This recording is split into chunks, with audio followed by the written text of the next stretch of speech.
السلام عليكم ورحمة الله وبركاته. اليوم سنتحدث عن براهيم دياز وتمثيليه المنتخب المغربي وما قال عليه مدرب إسبانيا.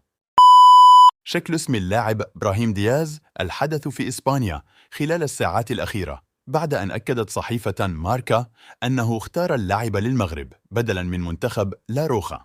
وظهر لويس دي لافوينتي مدرب منتخب إسبانيا يومه الأربعاء في المؤتمر الصحفي الخاص بمباراة الغد ضد اسكتلندا 1945 غرينتش واشر برسم تصفيات كأس أوروبا 2024، واستغل الفرصة للحديث عن دياز. وقال الناخب الوطني لإسبانيا: أبواب المنتخب الإسباني مفتوحة في وجهه، لم يخبرني بأي شيء. حسب علمي براهيم يريد اللعب مع إسبانيا.